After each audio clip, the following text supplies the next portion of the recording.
प्यारे बच्चों,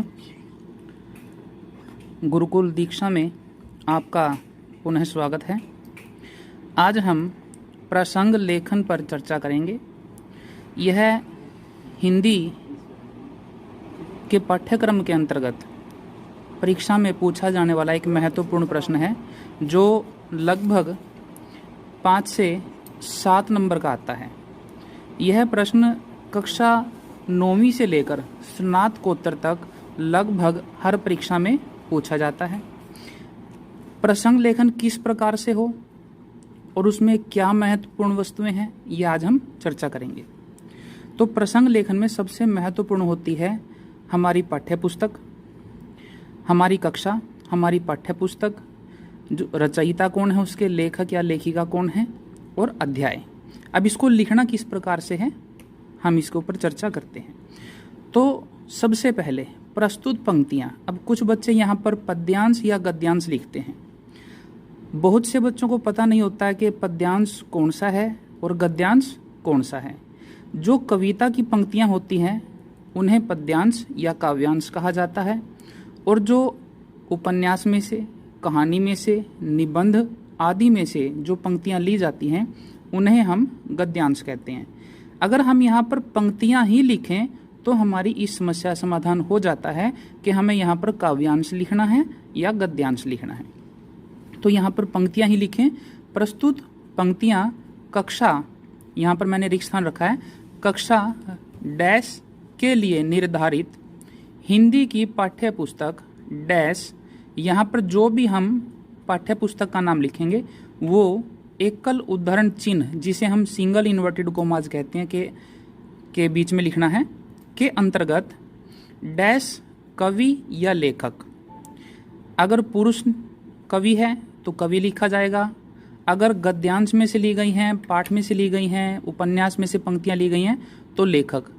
अगर कविता लिखने वाली महिला है तो कवयित्री, यहाँ पर वर्तनी को ध्यान से देख लें।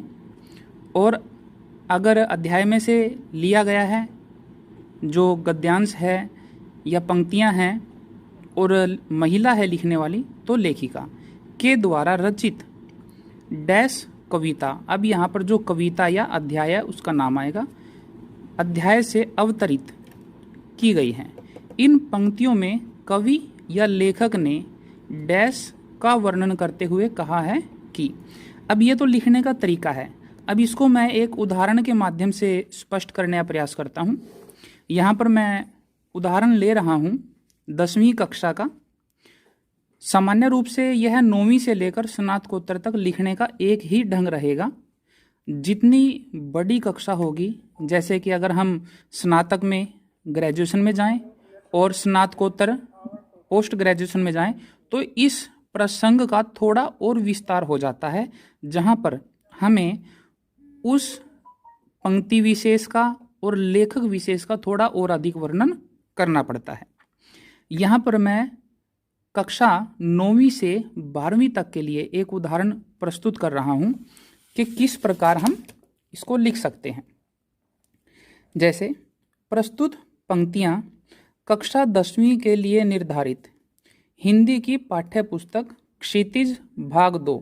क्षितिज भाग 2 को मैंने यहाँ पर एकल उद्धरण चिन्ह सिंगल इन्वर्टेड कोमाज में लिखा है, के अंतर्गत भक्तिकालीन सगुन श्री कृष्ण काव्य धारा के प्रतिनिधि कवि। अब यहाँ पर भक्तिकालीन, जो भक्तिकालीन अर्थात जो हिंदी साहित्य के 4 काल बांटे गए हैं, उनमें से भक्तिकाल के 2 भाग हुए, निर्गुण और सगुण।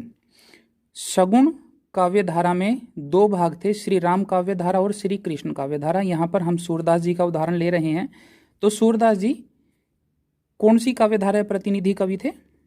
कृष्ण काव्य धारा।